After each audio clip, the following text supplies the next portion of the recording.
Well, welcome back to another episode of Light Beer, Dark Money. This is a super special episode. It is a family episode. There is some family involved. We may not Vin talk is here. about politics this episode. Probably right? not. Just talk about faith and Yeah, fitness. you can't talk about politics in front of a baby. So remember We a need couple to make of sure that he's raised well. a few weeks ago I mentioned that we were going to add a fourth F, fitness, Fitness. maybe wellness. I don't know. But anyway, we have my wife Elissa Scannell and one of my best friends, Kate Arnold. One of. I know. Okay. I like how he I- specified one of. Well, best friend, second best friend. How about that? That's all My- right, Sean. You're my second best friend, too. That's true, because Alyssa's your best friend. That's the way it should be, right? Well, Yeah. Right. Exactly. But we're super excited to have these two women on our podcast today, and Vin, who is our 5-month-old, to talk about wellness, to talk about fitness, to talk about balance in life. Well, actually, Sean was really unclear about what we were going to talk about today. So Kate and I prepared monologues on super obscure topics. Mine is on Victorian era wallpaper, and she'll be talking about turtle population problems in South America. Okay. That's fantastic. You know, I'm that's just kidding, but that's when you get when you're not clear about what we're going to talk about. our listeners. It also will means love that we have license to talk about anything Well, we want. that's true. This is an open forum. Well, that's great. Why don't we talk about how you two met and how we have this little one right here? Well, we know how that happened. But how did you guys get together? You guys have obviously knew each other for a long time and created this great partnership together, both for fitness and also in politics. Well, Talk a little politics about that. first, for Yeah. sure. So we met. Both of us worked for Congressman John Shattuck, and then in the latter part of 2010, we started DC London, our political consulting firm. We had worked together on the consulting stuff under Noble Associates, but we actually formed a partnership with a couple other people, and Elissa ran the business, and it was insanely successful. So she's very much a successful business owner. And then she met Kate back in DC through the bar method, and hey, buddy. Yes, Excuse you. absolutely. And she got involved with the bar method and fitness, and I kind of tagged along. And then all of a sudden, Elissa was like, you know what, I think I want to do this. And so she moved out here to open a studio. And we got married 4 years ago, right after the studio was open, Officiated by Kate. by Kate. That's Kate was right. our officiant. Awesome. And we got married at Frank Lunt's house in Brentwood, Okay. which was amazing. It was fantastic. Probably one of the best venues I could ever think of for a wedding. So here we are. Then we've got Reagan, our 2.5-year-old, and Vin. And fitness has been, and wellness has been a big priority. I mean, when we were doing just the political stuff, it was a super unhealthy lifestyle. Yeah. Long hours, lots of eating Pizza. a lot of shit. And I yes. thought we weren't going to cuss around the baby. Oh, around the baby. Oh. Yeah. Yeah. Yeah, Oh, no, we we cuss weren't, on the just, podcast. we weren't going to talk about politics. Cussing is fine. Excuse me. In fact, a quick aside about that. The three of us decided, like a year ago, that we needed to swear more. It's sometimes True story. I True story. I that took we it to heart. I've been really bad. So. Bad enough that she, who used to swear more than I did, was like, you just need to lighten up a little bit. I think I still do swear more than you, except it sounds worse coming from you since you're so mild-mannered. I think it's more on brand for me. Oh, okay. See, in my former life, we swore all the time. Oh, I bet. Beer, yeah. Being in the beer industry, I mean, you hear just walking in the door. So, Right. So fitness was really, I mean, we were living terrible lifestyles, and fitness saved us, basically. I mean, I think it definitely saved me. I obviously am significantly healthier. I'm obviously lighter. Yeah. Obviously. Yeah. So He'll show I you look good. I feel good. and I have great calves. So Well, he's yeah, never out of his workout clothes. You realize that? Like we'll have, I think he dressed up for John Shattuck, but I you're put a never collared not, shirt on, I not think. in your workout clothes Yeah. for any of these. Well, I have a broadcasts. funny story about that. Sean got back from a meeting one day and he's wearing a Lululemon button up and Lululemon pants. And he walks in the door, doesn't really say anything else. He's like, oh, I got to get out of this monkey suit. Sean's definition of monkey suit is now head to toe Lululemon. Well, yeah. I mean, it was a collared shirt and it was long pants. It was a monkey suit. was- I mean, it it- used to it be was- the suit was a monkey suit, right? But Yeah. things have changed. Pandemic The has changed. suits, I haven't worn a suits are suit coming for back. Who I'm knows gonna how tell you. long? It's all going to come back. So, I mean, for our listeners and viewers, what is the bar method? Like, what exactly is it? I'll pitch that over to Kate since she's run many a You know, and successful why is bar it method effective studio, and as a I method? have not.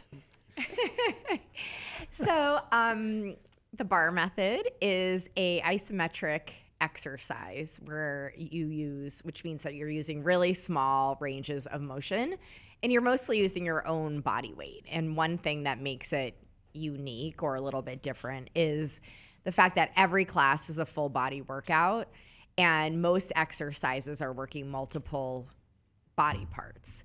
So it's very efficient. It is very effective at sculpting your entire body and creating a physique that is long and lean and not bulking up at all. So it's unique in that until you do it, it's a little bit hard to explain because it's not a yoga class. It's not a Pilates class. It relies on some of the same principles, but it's quite different in that it's only your body weight, but you're continuously moving, unlike a yoga class where you're holding poses.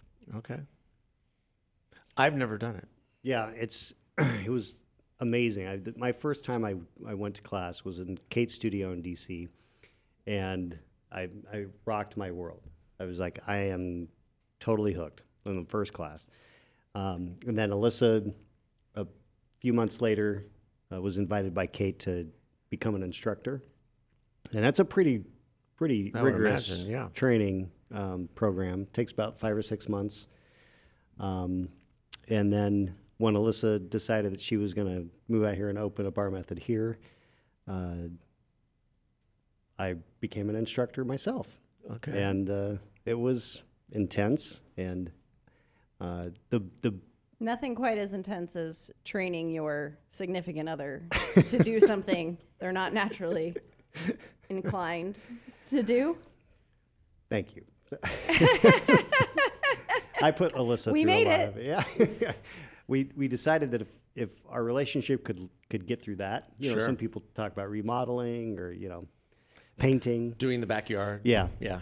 Uh, Sean's bar method instructor training was the high test for whether we could make it. So it wasn't working together in politics. It was actually instructing people to exercise. Oh yeah, working together in politics was much easier. That was easier. Yeah. much easier. What made that easier? I was in charge. Oh, wow. The truth revealed.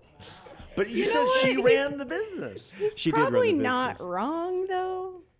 I think things are easier, smoother between the two of us when Sean has more experience with something because he's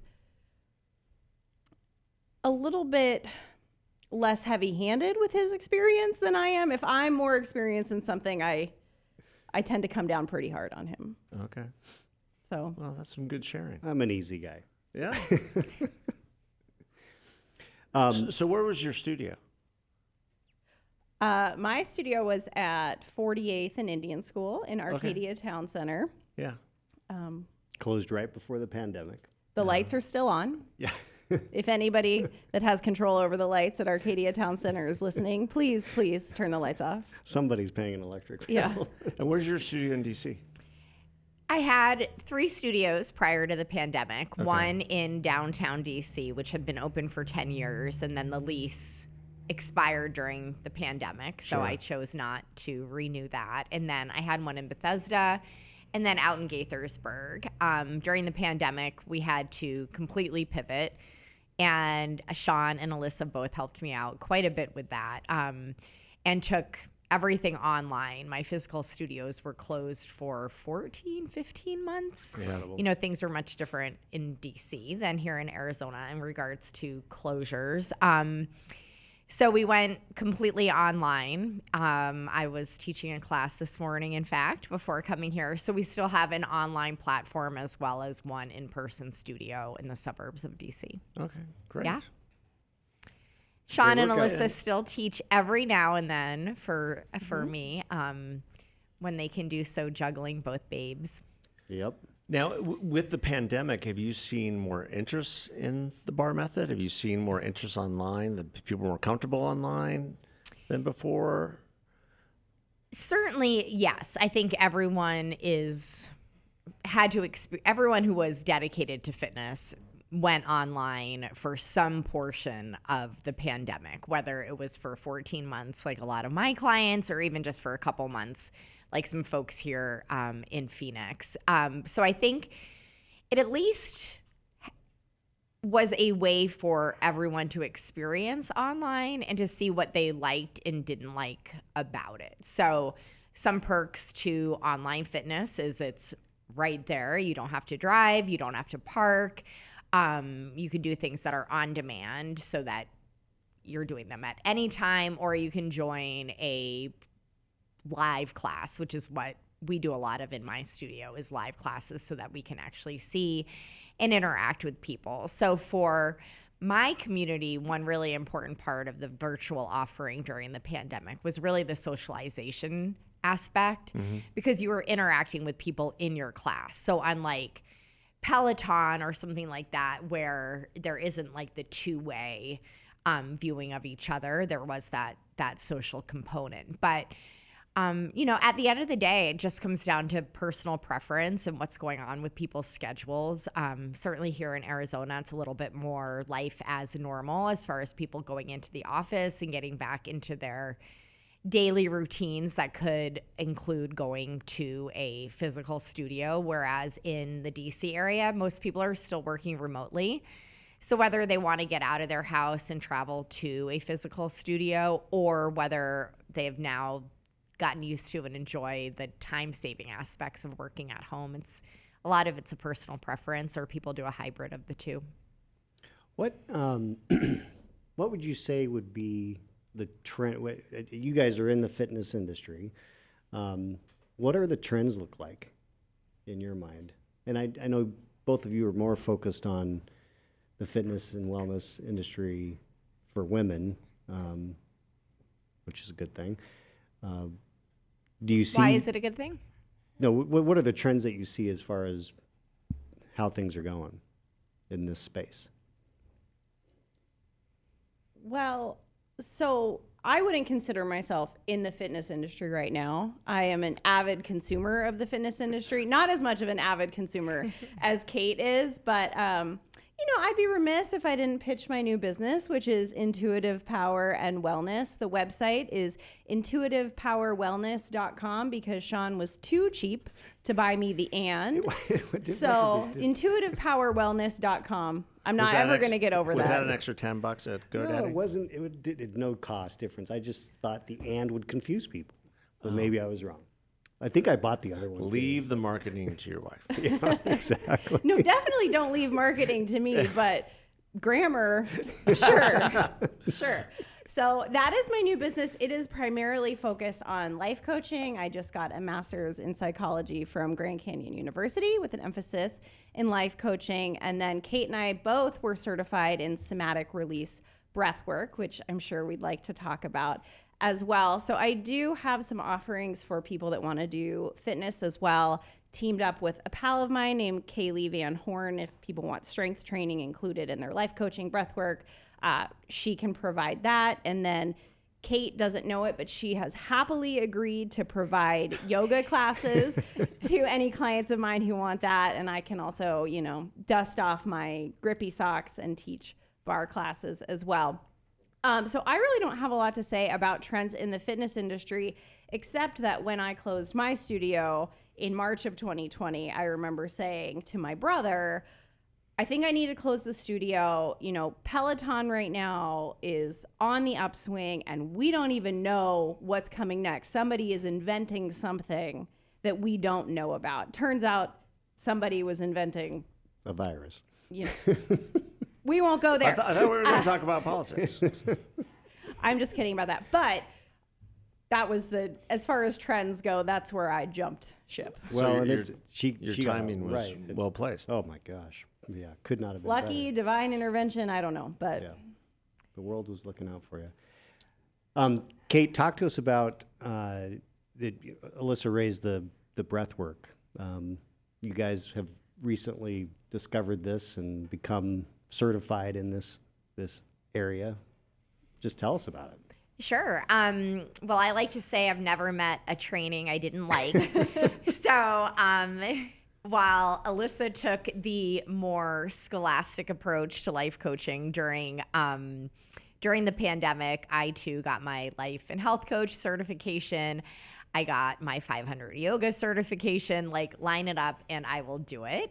And breathwork was the same way. So I come to breathwork with more of a yoga background, where breath is an integral part of yoga. And for people who are focused mostly on the physical demanding side of yoga, that can sometimes be lost. But pranayama, which is the breath of yoga, is one of the 7 limbs of yoga. And how you use your breath throughout your daily life, both as a way to relax or a way to energize, has always been interesting to me as part of the yoga experience. So I come to my breath work from more of a yoga background, where I don't want to speak for Elissa, so I'll switch things over to her, where she really jumped right into the somatic breath work itself. For me, it is one of the many breath work tools that I use and can coach people through, believing that having a more well-rounded and kind of holistic approach to breath work itself. So I'll let Elissa speak to the somatic breath work. sure. Yeah, so a lot of us now, probably especially mostly in the United States, live in sort of an activated state for our sympathetic nervous system, which is fight, flight, freeze, or faint. And somatic release breath work is using the power of your breath to ultimately activate your parasympathetic nervous system, which is the more relaxed state that we should be existing in most of the time. I think when you guys did your rant earlier, that's your weird way of activating your parasympathetic nervous system by getting all of that stuff out. And the idea is kind of the same with, you guys were ranting.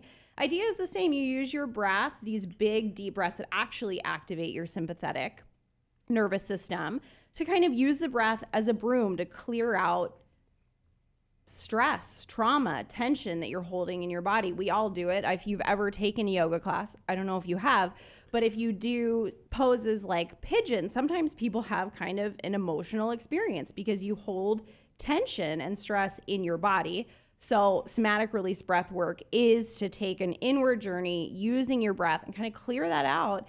And then you can decide what to put back in. So you use a combination of really deep breathing in and out of your mouth, and then breath holds. And at the end of it, everybody has a completely different experience. So I don't want to say what your experience will be, but the idea is that you're just more in touch with your parasympathetic nervous system. You can ultimately start the path to healing trauma, letting go of stress, tension, and sort of entering back into the world in a more relaxed state. It's kind of more in alignment. It's something that when I did it, it was. I can tell you after that rant, I feel much better. Yeah. There you Well, go. I came in hot. you should. I was ready to go. You should definitely do one of these somatic breath workshops. I was skeptical going into it, and it was an amazing experience. And it is definitely something where I felt very cleansed. I want to do it again because I know that there's other issues I need to deal with and get out. I mean, it really is. It's one of those. We prior to the pandemic, the three of us were starting kind of on a pretty aggressive path of wellness, balanced life, that kind of thing. And this is one that came much later than the rest of it, and has been a big help, I think. Speaking of our path, why don't we talk about a little bit about, the journey of wellness over the last couple of years? Our aggressive path. I think no truer phrase has ever been turned. We are aggressive about our wellness and our personal development. And would it be Gabby or would it be Rachel? That started it? Yeah. Actually, for me, what is the thing you call the Clarence Thomas thing? The road to Damascus? Yeah, that for me, with wellness, it's actually Morgan Valdir, who is married to Jared Valdir. He was on the Cardinals at the time. She was a client and is a friend of mine. And they thought that I would benefit from the book Tools of Titans by Tim Ferriss. Actually just got a little emotional thinking about that.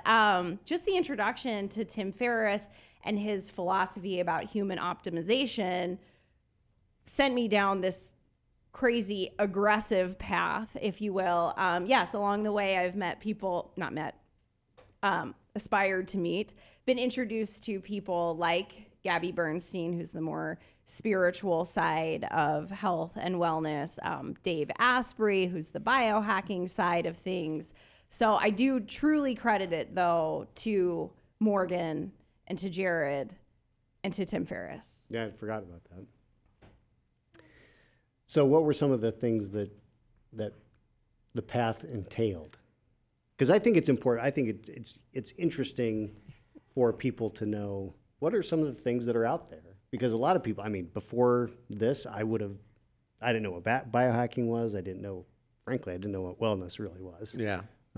So Kate is our team record keeper because she has a better memory, so she can. Sure. I feel like I love this story, so I will ramble on and on for a bit. So feel free to cut me off or edit me out. So one interesting thing about this, and probably the foundation of our really strong friendship, is that when Elissa started down her path of self-improvement, I had done that as well, but we didn't know that each other were doing it. And so I had started with a gratitude practice. Was flirting with meditation. I was starting to read some books. And Elissa was doing the same thing, and we didn't even know that each other was doing it at the exact same time. And I can't remember how it finally came up that we were both doing this. So then we were just sort of, it was still when I was living on the East Coast, and tossing back ideas back and forth. One of the ideas that I had was to attend a Rachel Hollis conference. And I have many thoughts on Rachel Hollis now, and I'm not going to go into them on this podcast. But despite a lot of controversy, You're subscribing. Podcast listeners will get the full uncut. the full uncut version. Yeah. We'll have to start a subscription. Yeah. That can be my rant next time I'm invited back. But good or bad, we can credit Rachel Hollis with the conference that the three of us went to, plus Reagan, in Charlotte, Charleston. I never remember if it was in Charlotte or Charleston. And that really let us completely dive in to self-improvement. And it was this weekend that was set aside for self-improvement. Sean made some interesting relationship choices that weekend. And There's We all- always going to be a dig. We all made some interesting choices. That again is for your paying listeners. Yes, exactly. That weekend. And it was a weekend full of a lot of introspection and, quite frankly, a lot of wine. Mm-hmm. And this was Veterans Weekend 2019. And one of the reasons that we went to this conference, it was a Rachel Hollis business conference. Both Elissa and I were struggling with our businesses, and we decided that this would be a great combination of getting some business focus as well as personal development focus. So on the last night of the conference, after we had drank much wine the entire weekend, Elissa said, I hate to say this, but I think the most important thing I could do for my business is to drastically cut back on drinking. And she said, you know, like we pay all this money to come to conferences and we fly here and we pay for the hotel. But really, like if we lived our life with a little bit more clarity, that would make more of a difference. And, you know, I'm a former lawyer, and that was logic I could not escape, and had to agree that Elissa was right. And so that night, we did what we called our Rise Formation, where we committed to doing 5 things every day. And so that was not drinking, drinking water, moving our body, meditation. Did I say gratitude? No, that's the No, fifth that's one. it. Gratitude. And that we would send each other videos to keep each other accountable. So we started sending these videos, and it would be hysterical to go back and watch the first ones, because I think like we were all like nervous to send each other these videos, and they went on and on. And we Do we have a ended copy up of those videos? For We sure viewership? do. We The first do, we one, do. my face is all puffy from the weekend of wine. Yeah, I think I was hungover in my first one. Anyway, but we used that really as our jumping off point. And we stuck with it. Elissa has not drank since that day. I drink maybe once a month, if that. And without drinking, I didn't know at all this is what I was going to talk about today, but without drinking, it does really give you a lot of time to do other things. So that helped quite a bit with our pursuit of self-improvement. And I have to say that when COVID hit, and I immediately had to pivot my business, and I was working 16 hours a day trying to run. I also had a hot yoga studio. So running 4 studios, trying to take them online, of course, being nervous, not knowing what's going on with the pandemic, not knowing what would happen with I had like 100 employees. Like it was a very, very stressful time. But I said then, and I believe it now, that everything that we had done between November and March, we were training for handling the pandemic without knowing that that's what we were training for.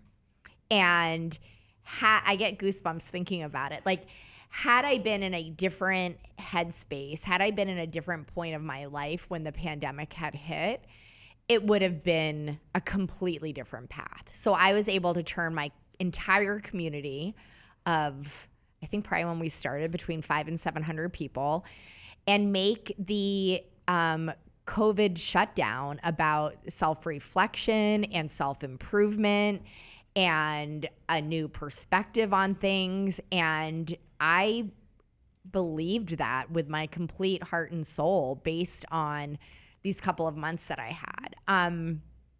Coming out of the pandemic, or at least getting to this point of the pandemic, you know, things have not been easy for me at all. I've moved to Phoenix. I've had to close 3 studios. And now I say that everything that I worked on during the pandemic was training for this quote unquote post-pandemic life. So I think the moral of my long story is that you're always training for what is next. And you don't know what that is because you're never at the end of your book. Like you feel like you're like, and this is the end, but it's not. Like there's always going to be something next until there isn't. And so the sooner you start making positive improvements in your life, the longer you'll be able to reap those rewards and set yourself up to handle the down times and the obstacles as well as you can. And if I may say one more thing before I let anyone else chime in, is that it is not, I've been thinking a lot about this recently, as in like this past week, but that it isn't about just looking at everything and being like as positive, because it's not. Like it just isn't. And I believe the term people use is toxic positivity. It's not like everything is great. Like, oh, like, because that just is not realistic. And that can be as damaging as being a pessimist. So I've been trying to wrap my mind around that because I really do base my life in gratitude.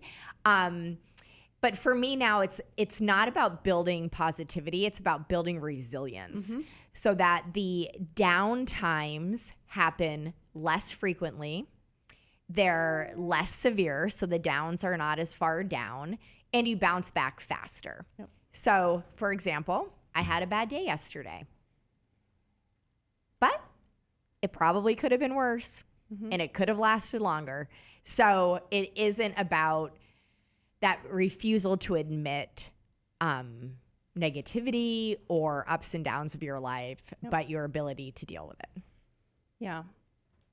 I love it. And I love the walk down memory lane.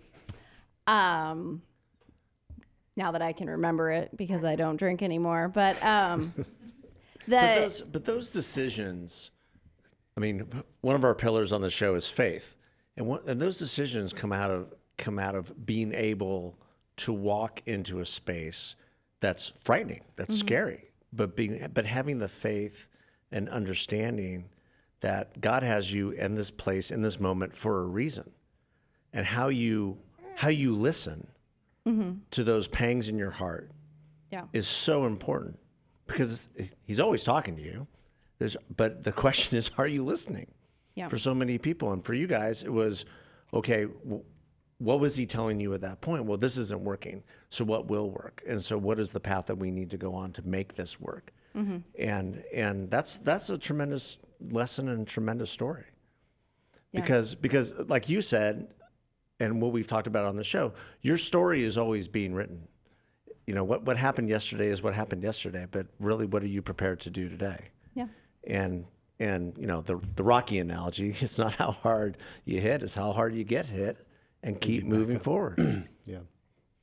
Yeah, the guy who trained us in somatic release breathwork, he says, trauma isn't the event that happened, it is what stays from the event that happened.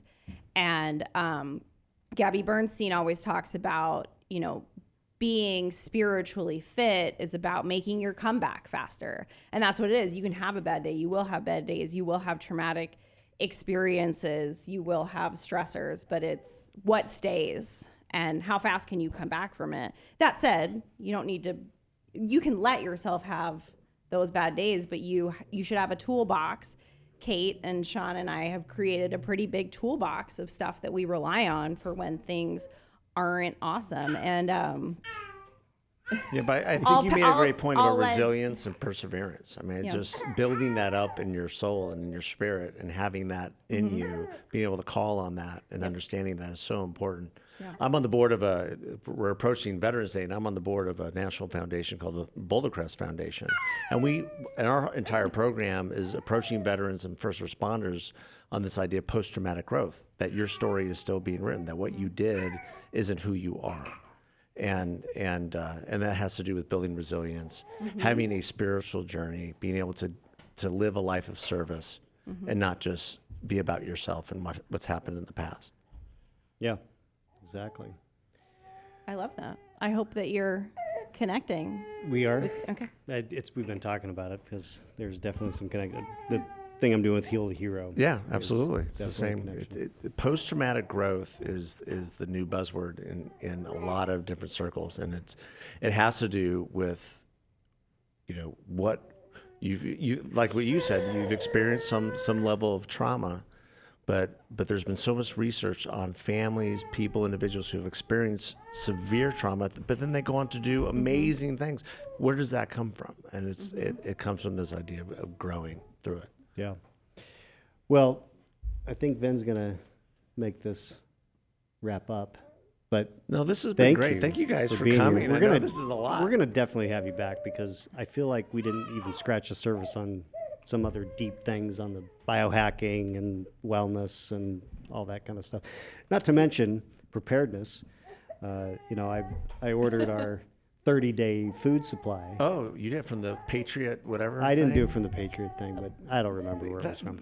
But I just They're think with on my this- radio all the time. with the supply chain issues, we're gonna have to be Yeah. able to eat. We're gonna get chickens probably. I don't know. Things are. My things are dad going and Reagan are at the chicken store as we speak. through. So we Buy a got lot- freezer. For the record, Yeah. Sean tried to cut me out of the 30-day food supply. Luckily, I was at their house, as I always am, when he was placing the order. So you don't have to worry about me. I'm also taken care of. She's got a bucket. Well, Your feed bucket. her feed bucket. Well, thank you, both of you. Yeah, thank you guys Thank for you being for here. having This was great, and we have a lot more to talk about. I mean, we didn't even cover COVID and Right. wellness, Yeah. Right. and the fact that that's been a major factor that we've all seemed to Survive. I mean, we've all seemed to have forgotten in terms of how to get over it and get over it quicker. Is the people who are healthy and people Yeah. who are invested in their wellness are doing just fine. We'll do one on that. Yeah, So. absolutely. All Thank you. right. Thank Well, you. so follow Elissa at Intuitive Wellness. Nope. Got it wrong. Intuitive Power and Wellness on Instagram, and as previously mentioned, intuitivepowerwellness.com. Absolutely. And Kate, where can people find you? You can find me through Elissa's page. I'm a frequent liker, so find me there. Well, follow us on Instagram, Twitter, Facebook, Lightbeard Dark Money. Thanks for being here. Yeah, the dark money intern is tweeting away. All right. Well, retweet. Thanks, guys. Have a good one.